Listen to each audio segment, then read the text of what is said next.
Boa noite, irmãos.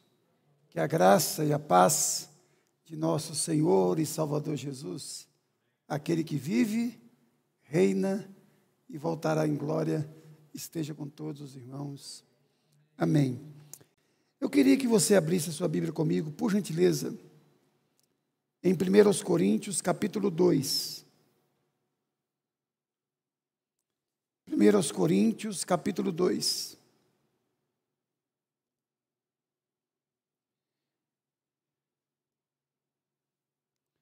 1 Coríntios, capítulo 2, apenas um versículo por enquanto. 1 Coríntios, capítulo 2, versículo 2. 1 Coríntios 2, versículo 2. Porque decidi nada saber entre vós, senão a Jesus Cristo e este crucificado. Vamos ler juntos? Porque decidi nada saber entre vós, senão a Jesus Cristo e este crucificado. Mais uma vez. Porque decidi nada saber entre vós, senão a Jesus Cristo e este crucificado. Amém. Irmãos, vamos orar. Vamos pedir que Deus continue falando conosco. Oração é sempre bem-vinda. Giovana já orou por nós. Vamos orar mais uma vez. Ó Pai, nós suplicamos ao Senhor esta noite, que o Senhor, pela Tua graça e pela muita misericórdia, fale conosco. Que Tu abras a nossa mente, para que nós tenhamos compreensão da Tua palavra. Em nome de Jesus. Amém. Irmãos, na véspera do Natal, eu resolvi dar um estudo aqui sobre quem é Jesus. E eu empolguei. E hoje é o 5º estudo sobre quem é Jesus. Irmãos, eu não acredito em amor à primeira vista. Não acredito. Eu acredito em paixão à primeira vista. Eu acredito em atração à primeira vista. Mas eu não acredito, em hipótese alguma, em amor à primeira vista.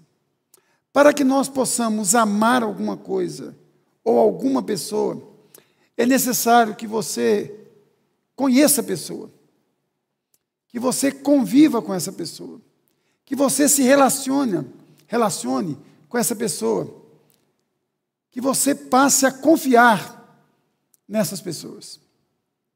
No capítulo 8, versículo 31 do Evangelho de João, diz que muitos judeus creram em Jesus. Ou seja, se eles creram em Jesus, nós partimos do pressuposto que eles eram o quê? Crentes. Porque a palavra crente significa o quê? Aquele que crê. No verso 32, Jesus diz assim: e conhecereis a verdade, e a verdade vos libertará. Jesus não disse para ateus: conhecereis a verdade e a verdade vos libertará. Jesus disse para um grupo de judeus que haviam crido nele: vocês já creem em mim? Ótimo. Agora, se tornem meus discípulos. Conhecereis a verdade e a verdade vos libertará. E a palavra conhecer ali, no Evangelho de João, significa intimidade. Por exemplo, José ainda não tinha conhecido a Maria, ou seja, ele ainda não tinha intimidade com Maria. Ou seja, todas as vezes que aparece a palavra conhecer na Bíblia, dá a ideia de conhecer de forma íntima. Íntima. Conhecer o coração da pessoa, a mente da pessoa. Quem é a pessoa? Para vocês terem uma ideia, nós temos mais de 265 convites explícitos no Novo Testamento para que você e eu conheçamos ao Senhor Jesus. Ou seja, nos tornemos discípulos dele. Ou seja, que nós saibamos quem ele é, que nós nos relacionemos com ele, que nós convivamos com Ele, ou convivemos com Ele. Irmãos, no texto que nós lemos aqui, Paulo diz: porque decidi nada saber entre vós, senão a Jesus Cristo e a este crucificado. Irmãos, notem que Paulo deixa bem claro que ele não ia usar nenhum método humano para apresentar Jesus para as pessoas. Ele não ia usar nenhum tipo de alegoria para apresentar Jesus para as pessoas. Ele ia apresentar o Jesus que se revelou aos 12 discípulos e depois a ele na estrada de Damasco. Ele não ia usar nenhum método grego, sofisticado, mas ele ia usar o método dado por Deus, por intermédio do Espírito Santo. Então, Paulo deixa bem claro para você e para mim, que o conteúdo da sua mensagem era unicamente Jesus Cristo. Então, irmãos, quem é Jesus? Jesus é a única mensagem evangélica. Evangelho não tem outra mensagem a não ser Jesus Cristo. Jesus Cristo é o conteúdo do Evangelho. Jesus Cristo é o próprio Evangelho. Hoje, quando nós falamos em evangelizar, na maioria das vezes, nós temos em mente convidar as pessoas para fazer parte de uma igreja evangélica. Mas evangelizar é apresentar a pessoa de Jesus Cristo. É apresentar as pessoas a Jesus Cristo. Ou apresentar Jesus Cristo às pessoas. Isso é evangelho. Segunda coisa, irmãos, e a predileção do apóstolo Paulo era Jesus Cristo e este crucificado. Olhem comigo agora aí no verso 2. Porque decidi nada saber entre vós, senão a Jesus Cristo e este crucificado. Quem é Jesus, irmãos? É aquele que subiu na cruz. É aquele que se fez pecado no nosso lugar. É o Cordeiro de Deus que tira o pecado do mundo. Quem é Jesus? É aquele que deu a sua vida por amor a mim e por amor a você. Quem é Jesus Cristo, irmãos? É aquele que um dia se esvaziou de si mesmo, se fez carne, habitou entre nós, se tornou Cordeiro imaculado e subiu naquela cruz como nosso substituto. Quem é Jesus? É o Cristo de Deus.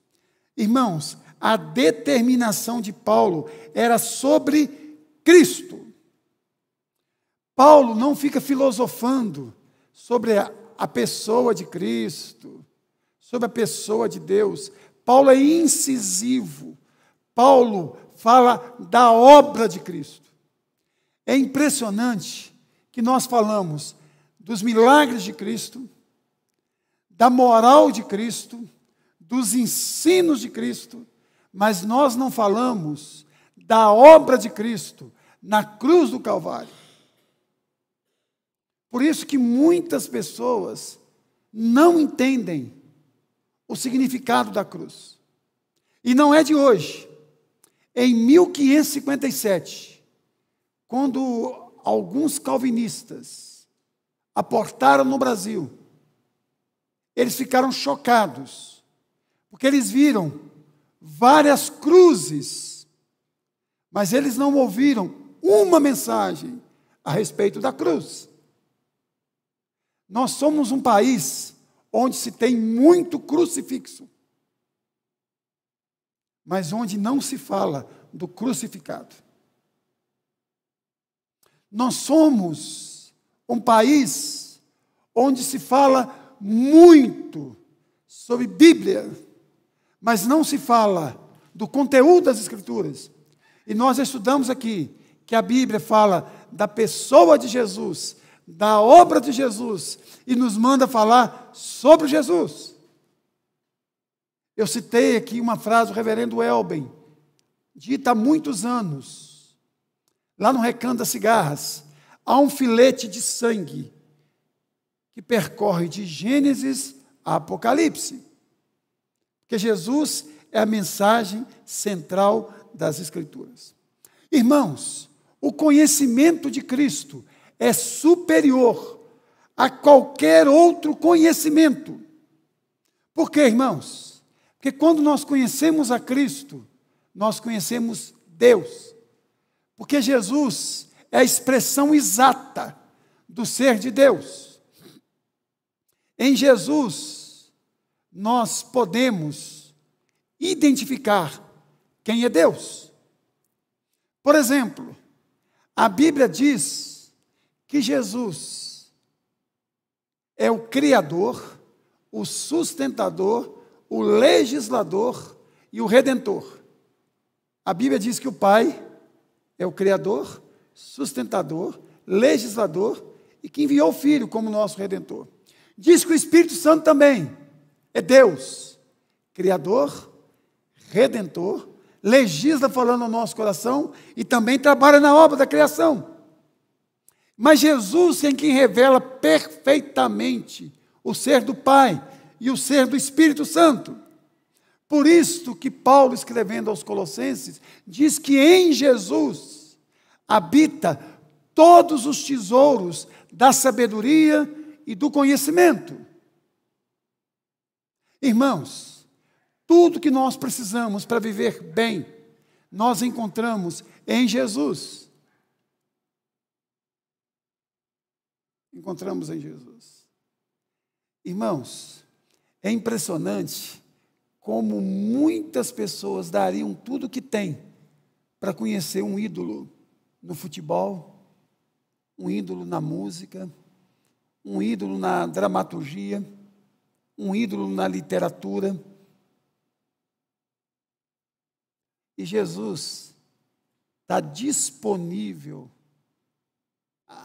nas Escrituras. Ele quer ser conhecido por mim. Ele quer ser conhecido por você. E há uma promessa gloriosa por parte dele. E conhecereis a mim, a verdade, e a verdade vos libertará.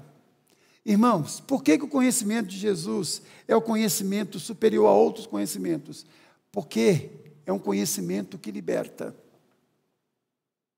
Que liberta. Liberta, primeiro, das amarras do pecado. Conhecer a lei é uma bênção, mas ao mesmo tempo é uma tristeza. É uma bênção porque a lei é de Deus. É uma tristeza porque a lei dá um diagnóstico sombrio a respeito de mim mesmo. Irmãos, quando eu leio a lei, eu vejo quem eu sou. Qual é a minha situação? Mas quando eu leio o Evangelho, eu vejo que Jesus é o remédio de Deus para a humanidade. Nós já estudamos aqui que Moisés nos mostra quem nós somos. E Jesus nos mostra quem nós devemos ser. Moisés tem uma mensagem para mim e para você. Você está perdido. Jesus tem outra mensagem para mim e para você. Você pode ser salvo através de mim. Quer conhecimento mais sublime do que esse, irmãos? E outra coisa, por que Jesus Cristo é o auge do conhecimento? Porque Ele revela de forma plena a graça de Deus. Em Jesus, Deus diz para mim e para você: eu sou gracioso.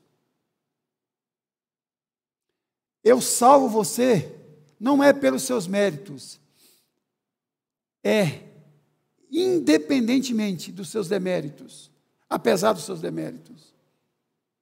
Porque Jesus é o auge do conhecimento. Porque Ele revela a mim e a você que Ele é a ponte que nos leva de volta aos braços do Pai. Irmãos, outra coisa, quando nós conhecemos a Jesus, quando Jesus se revela a nós, nós tomamos uma vacina extremamente necessária, aquela que nos imune contra os falsos ensinamentos.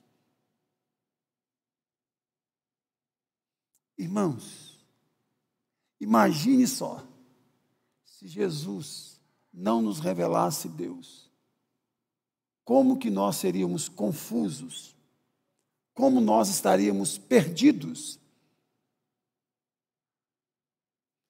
Irmãos, Jesus se revelando o tempo inteiro a nós, ainda nós, de vez em quando, ainda caímos ainda no conto do vigário, do falso profeta. Irmãos, quando nós temos esse conhecimento mais profundo de Jesus, nós deixamos de ser ludibriados. Por exemplo, se nós sabemos que Jesus é aquele que nos salva pela graça, pela bondade, pela misericórdia, nós jamais daremos dinheiro para recebermos uma graça de Deus. Porque se é graça, é favor imerecido. Nós jamais seremos roubados por falsos pastores. Se nós temos um conhecimento mais íntimo, mais profundo com Jesus, nós jamais seremos enganados por esses pastores que adoram fazer correntes, 7 semanas do milagre total. Você não pode falhar nem uma sexta-feira, senão você quebra o elo. Você não compra folha de arruda. Você não compra cornetinha de R$ 1,99 por R$ 1.000 para ficar tocando igual um tono dentro de casa para derrubar a muralha. Você não compra óleo ungido. Você não compra água benta, nem água com fluido, nem água ungida. Porque você já tem a água da vida. Quando você conhece Jesus, você participa da Santa Ceia, sabendo que o pão e o suco de uva são símbolos, mas o pão não cura, o sangue não salva. Nós apenas comemos o pão, porque nós já nos alimentamos do pão da vida. Nós tomamos o cálice, porque nós já fomos lavados e remidos no sangue do Cordeiro. Quando nós conhecemos a Jesus, nós recebemos a água do batismo, porque nós já recebemos a água da vida como Senhor e Salvador. Nós não ficamos fazendo papagaiada, irmãos. Fazendo promessas que a Bíblia não faz. Dizendo coisas que a Bíblia não diz. Garantindo curas, milagres.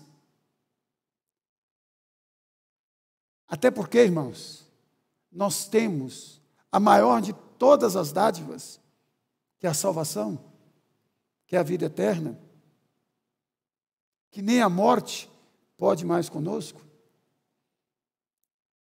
Irmãos, o conhecimento de Cristo é o centro das Escrituras, nós já falamos sobre isso. Entender que este livro aqui faz sentido, que este livro aqui não é apenas fruto de um labor teológico. Não. Que este livro aqui, apesar de ter um intervalo de 2.000 anos, 40 autores diferentes, este livro aqui faz sentido.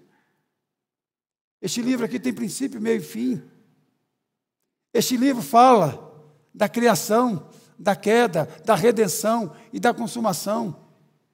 Esses 4 assuntos básicos que são tratados aqui neste livro, todos eles apontam para Cristo.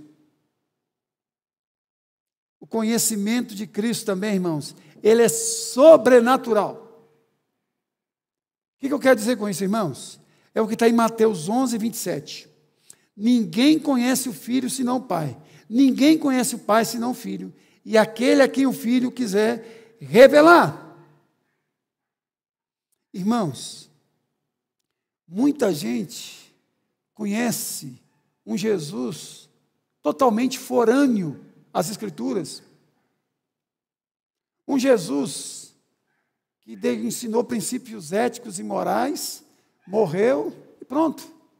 Mas nós conhecemos o Jesus, Filho de Deus, que teve uma concepção sobrenatural, que cumpriu todos os preceitos da lei, que morreu, ressurgiu dentre os mortos, está sentado à destra do Pai e voltará em glória para buscar a sua igreja e julgar vivos e mortos. Irmãos, o conhecimento de Cristo é fundamental. O conhecimento de Cristo é fundamental para a vida eterna. E a vida eterna é essa, que te conheçam a ti, o único Deus, e conheçam a Jesus Cristo, a quem enviastes. Irmãos, o conhecimento de Cristo, ele é essencial para nós exercermos a verdadeira fé. Como, porém, invocarão aqueles que não creram? E como crerão que nada ouviram? E como ouvirão se não há quem pregue? Agora, irmãos, eu quero fazer uma exposição bem rápida agora, nos 20 e poucos minutos que eu tenho, de Filipenses. Eu queria que você abrisse aí. Capítulo 3. Você vai ver, irmãos, o impacto que o conhecimento de Jesus produziu na vida de Paulo. Vocês acharam que eu não ia ter nenhuma exposição bíblica? Aqui não fica sem exposição bíblica, não.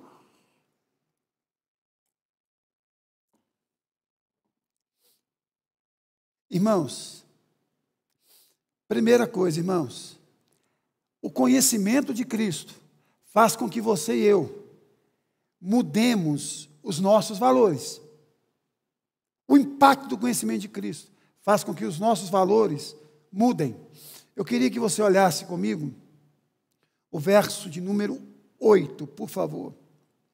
Sim, deveras considero tudo como perda, por causa da sublimidade do conhecimento de Cristo. Irmãos, Paulo diz aqui que o conhecimento de Cristo fez com que todas as outras coisas se tornassem fúteis e inúteis para a sua vida. Todas as coisas foram colocadas em segundo plano para o apóstolo Paulo. Tudo. Por quê, irmãos? Porque os valores mudam. Se uma pessoa pensa só em dinheiro, quando ela tem um encontro com Cristo, ela vai ver que Cristo é infinitamente superior ao dinheiro. Se uma pessoa tem uma paixão muito grande por sexo, ela vai ver que Cristo é infinitamente maior do que essa paixão que ela tem por sexo.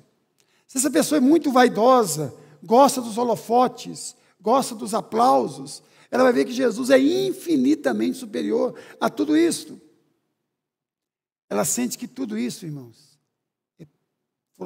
pode ficar de lado. Olha o que ele continua dizendo aí no verso 8 comigo, por favor, olha aí. Sim, deveras considero tudo como perda, por causa da sublimidade. Ele dá o motivo. Sublimidade do conhecimento de Jesus, meu Senhor, por amor do qual perdi todas as coisas. Aí ele reclama, olha o que ele diz aí. E as considero como refúgio para ganhar a Cristo. Irmãos, essa palavra refúgio aqui, sabe o que ela significa? Esterco, estrume. Paulo diz assim, olha, a perda que eu tive, na verdade, foi ganho. Tudo aquilo que eu valorizava como sendo primordial na minha vida, perto de Cristo, é esterco. A Hilux é esterco. O Corolla é esterco. O triplex é esterco. A beleza é esterco. O dinheiro é esterco. Tudo perto de Cristo se torna esterco. E ele continua dizendo aí no verso 8: perdi todas as coisas e as considero como refúgio, para ganhar a Cristo. Olha aí, irmãos, a perda para ser ganho, para ser achado nele. Irmãos, Paulo diz que ele foi achado por Cristo e achado em Cristo. Como que Paulo ganhou Cristo? Quando ele foi achado por Cristo. E é muito interessante, irmãos, porque quando Jesus se revelou a Paulo, Paulo não estava atrás de Cristo para saber quem ele era, para se ajoelhar diante dele. Paulo estava perseguindo a igreja de Jesus. Irmãos, Paulo não queria absolutamente nada com Cristo, mas Cristo queria tudo com Paulo. Então, irmãos, em última instância, você foi achado por Cristo. Você ganhou Cristo. Você não tem mérito, não. É graça de Deus. Agora, irmãos, Paulo diz assim, olha, humanamente falando, eu tinha um futuro glorioso. Mas olha, por Jesus Cristo, eu desmamei de tudo isso. Aí ele começa a elencar algumas coisas. Antes ele elencou algumas coisas. Primeiro, irmãos, verso 5. Circuncidado ao 8º dia. Paulo está dizendo aqui, irmãos, eu era um judeu da gema, um judeu ortodoxo. Eu não era um prosélito, ou seja, eu não converti ao cristianismo, ao judaísmo, eu nasci judeu. Depois ele diz assim, irmãos, da linhagem de Israel, está aí no texto, da linhagem de Israel. Ou seja, irmãos, ele diz assim, eu tenho origem em Abraão, Isaque e Jacó. Sou descendente dos patriarcas. Depois ele diz assim, irmãos, logo depois, aí no verso 5, da tribo de Benjamim. Irmãos, Benjamim foi o único dos filhos de Jacó que nasceu na terra prometida. Ele era de uma tribo elitizada. Por quê, irmãos? Porque a tribo de Benjamim foi a única que permaneceu firme com a tribo de Judá, da qual viera o Messias. As outras 10 tribos foram para o norte, mas a tribo de Benjamim permaneceu firme com a tribo da qual o Messias viera, que é a tribo de Judá. Aí, irmãos, ele diz aqui, hebreu de hebreus, ou seja, eu sou puro sangue. Ou seja, eu falo hebraico sem sotaques. Eu não sou igual a Marcinha, do Geraldo Massa, que fala inglês, mas todo mundo vê que tem um sotaque brasileiro, não é por trás dela, não. Eu não sou como aquele americano que mora no Brasil há 40 anos, mas tem aquele sotaque americano ainda não. Eu sou da gema, hebreu de hebreus. Agora, ele diz lá em Gálatas, quanto à lei fariseu, ou seja, eu pertenço à religião mais pura de Israel, e é verdade. Se eu vivesse naqueles dias de Paulo e de Jesus, eu seria fariseu. Porque os fariseus acreditavam nos 39 livros do Antigo Testamento. Acreditavam em ressurreição, acreditavam na vinda do Messias, queriam que a tribo de Judá reinasse. Os saduceus só acreditavam nos 5 primeiros livros. Os herodianos apoiavam Herodes. Então, eu seria fariseu. E Paulo diz assim, eu era ortodoxo. Agora, irmãos, olha o que Paulo vai dizer para a gente mais à frente. Primeiro, quando você conhece Jesus, você muda seus valores. Você tem a convicção de que você perdeu para ganhar. Você tem convicção de que Deus te achou. Você tem convicção de que tudo que você deixou para trás não tem valor de nenhum, aspas, perto de Cristo. Não está dizendo que você vai deixar sua família, nada disso. Família tem valor, trabalho tem valor, isso perto de Cristo que não tem valor, é isso que Paulo está dizendo. Agora, irmãos, como que o foco deste homem muda? Como que a vida dele passa a ter outro norte, outra direção, outro rumo. Aí ele vai dizer para mim e para você: irmãos, quanto a mim, verso 13, não julgo havê-lo alcançado, mas uma coisa faço, 2 pontos, esquecendo-me das coisas que para trás ficam, avançando para as que estão diante de mim, que diante de mim estão. Prossigo para o alvo, para o prêmio da soberana vocação de Deus em Cristo Jesus. Qual que é o foco deste homem agora, irmãos? Viver para a glória de Cristo. Qual que era o foco de Paulo antes? Os seus predicados. Nacionalista, seus predicados religiosos, seus predicados culturais. Qual que era o foco de Paulo? Crescer dentro do judaísmo, se tornar um grande líder judeu, acabar com os cristãos. Agora, qual que é o foco dele? Cristo. Se você pegar e for resumir tudo, Cristo. Já pensou, irmãos? Você está assim. Diante de você tem todas as oportunidades do mundo. Setas para todos os lados, para todas as direções. Aí você tira os olhos de tudo e foca só em uma: Cristo. Isso me faz lembrar de um versículo da Bíblia, que é muito conhecido por todos nós. Buscai, pois, em primeiro lugar, o reino de Deus e a sua justiça, e as demais coisas vos serão acrescentadas. Perceberam, irmãos, que quando nós conhecemos a Cristo, Ele passa a ser o nosso foco. Não que você não vai focar mais no trabalho, na criação de filhos, no casamento, crescer profissionalmente, adquirir cultura. Nada disso, pelo amor de Deus. Eu não estou convidando ninguém para a gente viver no mosteiro aqui. Nos fecharmos aqui e passarmos noite e dia orando aqui, como se fosse um mosteiro presbiteriano. Nada disso.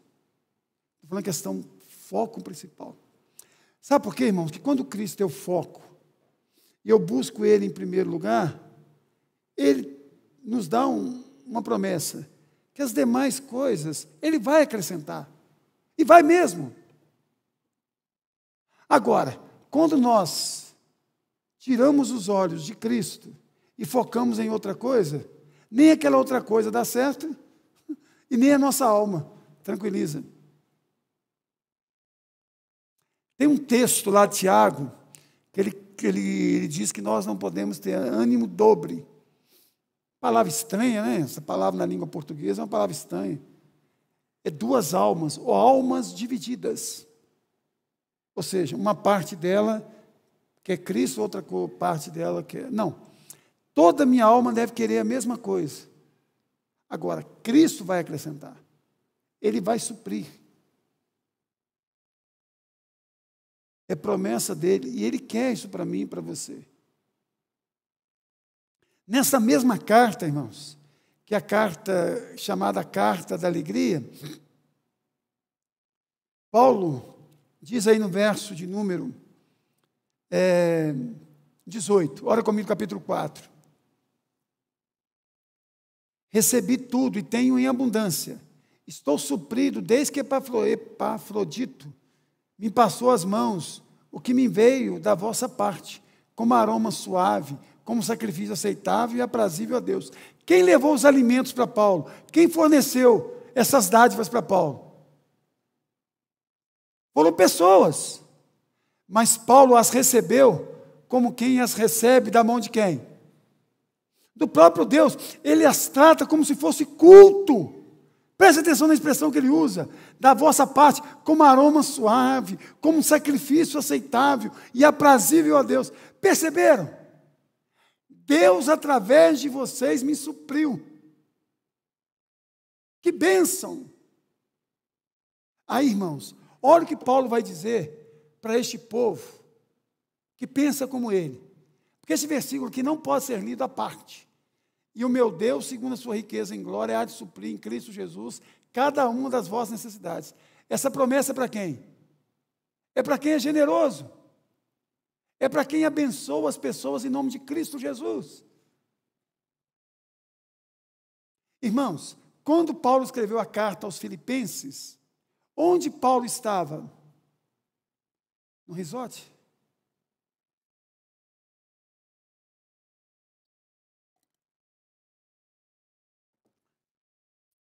Num cruzeiro, num navio, estava preso. E dentro da cadeia, na prisão domiciliar, ele ficava acorrentado a 2 soldados de um lado e 2 soldados do outro. A guarda pretoriana, a guarda de elite.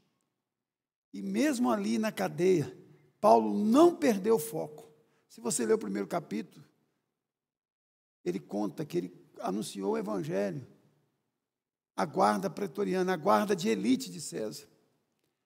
Para vocês perceberem que Paulo nunca perdeu o foco, mesmo preso, olha comigo, por favor, verso 21, 22. Saudai cada um dos santos em Cristo Jesus. Os irmãos que se acham comigo vos saúdam. Agora preste atenção no verso 22. Todos os santos vos saúdam, especialmente os da casa de quem?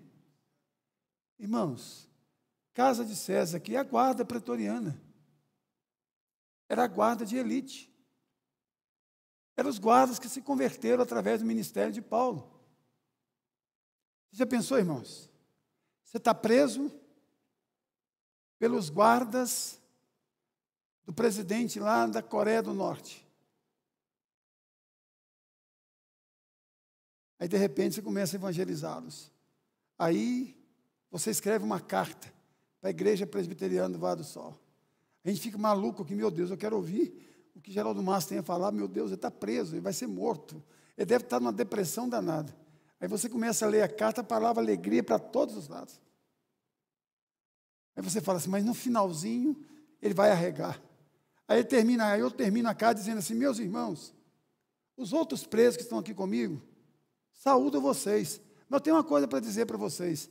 Até a guarda de elite do presidente maluco da Coreia do Norte manda a paz do Senhor para os irmãos. Se for presbiteriano batista, manda olá, tudo bem? Mas se for assembleiano, Deus é amor, é paz do Senhor, irmãos. Todos os santos vos saúdam, especialmente os da casa de César. Irmãos, agora eu quero tratar com você. Você já conhece Jesus? Mas qual é o nível de conhecimento seu? Até onde o nível seu de conhecimento causa impacto na sua vida?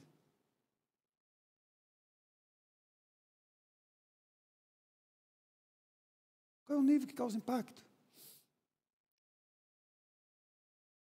Porque Judas também conhecia Jesus.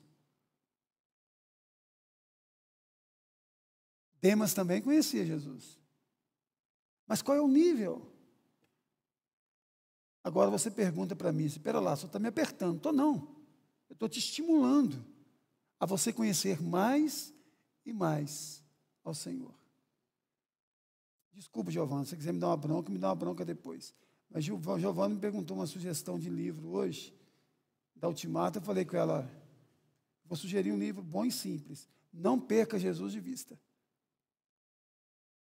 Não sei se é você ou alguém pediu hoje a sugestão. Não perca Jesus de vista. Por quê, irmãos? Porque no dia a dia, com as pressões, com as demandas da vida, a gente corre o risco de perder o foco, de escantear o Senhor e colocá-lo em segundo plano. E não tem promessa nenhuma na Bíblia para aqueles que colocam o Senhor em segundo plano. Buscai, pois, o meu reino em segundo lugar, e as demais coisas, não está lá não. Não tem uma promessa sequer. Então, o desafio para nós hoje, por que para nós? Porque eu também estou no mesmo time, irmãos. Essa semana foi uma semana muito boa para mim, porque eu me alimentei muito, lendo muito, e eu terminei de ler a Bíblia toda mais uma vez e comecei a lê-la toda. Eu comecei pelas cartas de Paulo. Eu comprei uma Bíblia, eu sugiro que todo mundo compre a Bíblia da Reforma. Ela saiu há 1 ano e pouco. Ela é organizada por R.C. Sproul, ele já é falecido. E a introdução da carta são umas 5 páginas, onde fala quem escreveu, por quem escreveu, quando escreveu, onde está Cristo na carta, qual o texto principal. E eu estou lendo ali, eu me alimentei muito da palavra de Deus e de alguns comentários de Sproul. Aí eu percebo que quanto mais eu busco a Cristo, mais Cristo se revela a mim. Ele não é um Deus que fica brincando de esconde conosco, não, irmãos. Já viu que é brinquedo de quente ou frio? Está quente, está frio. Com Deus não tem isso. Você quer me achar? Venha. Eu estou disponível. Buscar-me-eis e acharei, quando buscardes de todo o vosso coração.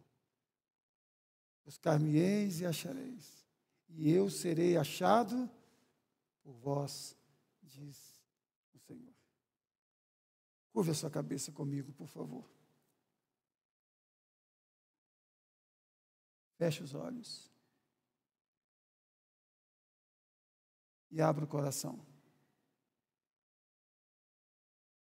Por favor, curve a cabeça, feche os olhos, abra o coração.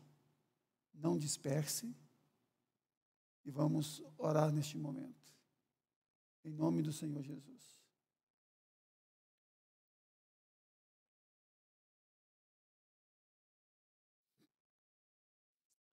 Ó Pai, bendito seja o teu nome.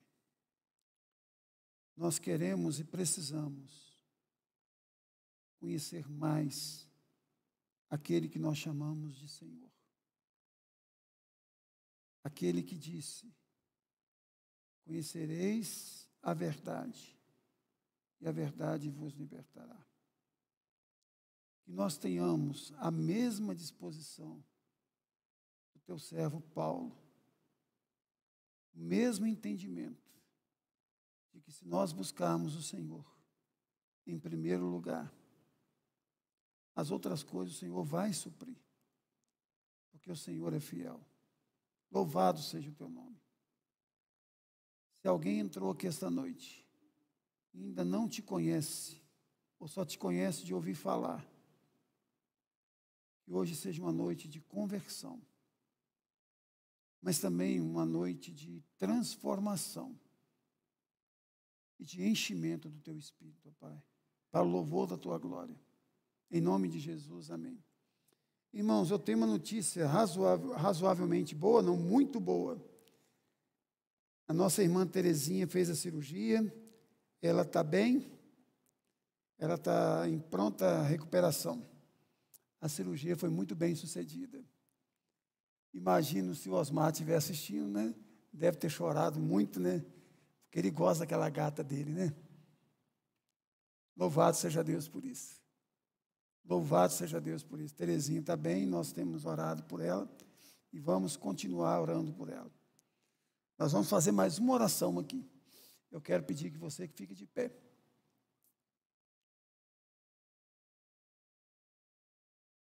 Nós vamos orar agradecendo pela vida da Terezinha, mas eu quero orar também de forma bem específica agora, pela família e pela saúde. Saúde física, emocional, financeira e espiritual de todos nós. Mas vocês oram por finanças aqui? É claro que nós oramos. Claro que nós oramos. Nós não cremos que Deus nos dá 90%. Nós cremos que Deus nos dá 100%. Nós cremos que Deus nos dá 100%. Tudo Deus nos dá. Ó Pai, bendito seja o teu nome. Te louvamos, ó Pai, pela cirurgia da nossa querida irmã Terezinha, ó Pai. Bendito seja o teu nome, porque a cirurgia correu bem, ela está em pronta recuperação. Louvado seja o teu nome.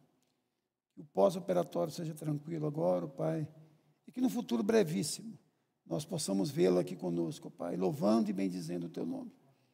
Colocamos os demais irmãos, ó Pai, se encontram enfermos diante do Senhor, todos eles. Que todos eles, ó Pai, possam ser tocados pelo Senhor, direto ou indiretamente, ó Pai, seja através dos médicos ou independente deles, ó Pai, em nome de Jesus. Pedimos por aqueles que estão doentes emocionalmente. O Senhor esteja abençoando, ó Pai. Se há algum transtorno, Pai, alguma tristeza, alguma inquietação, o Senhor esteja tranquilizando, em nome de Jesus, ó Deus. O Senhor esteja abençoando também aqueles que estão passando por dificuldades, ó Pai, seja no emprego, seja na vida financeira como um todo, ó Deus. O Senhor esteja honrando, Pai, abençoando, ó Deus, abrindo portas de emprego, ó Deus, em nome de Jesus. Pedimos também, ó Pai, de forma muito especial, pelas famílias aqui representadas, ó Deus. Queremos, ó Pai, a nossa família aos pés da cruz. Queremos ver, ó Pai, a nossa família convertida ao Senhor. Por isso nós te pedimos, ó Pai, que em 2022 o Senhor nos dê essa bênção, ó Pai, de ver filhos, netos, irmãos, primos, tios, aos pés da cruz, verdadeiramente convertidos ao Senhor. Essa é a nossa oração, em nome de Jesus. Amém. Que Deus te abençoe, meu irmão, e te dê o resto de noite assim, ó, muito abençoada.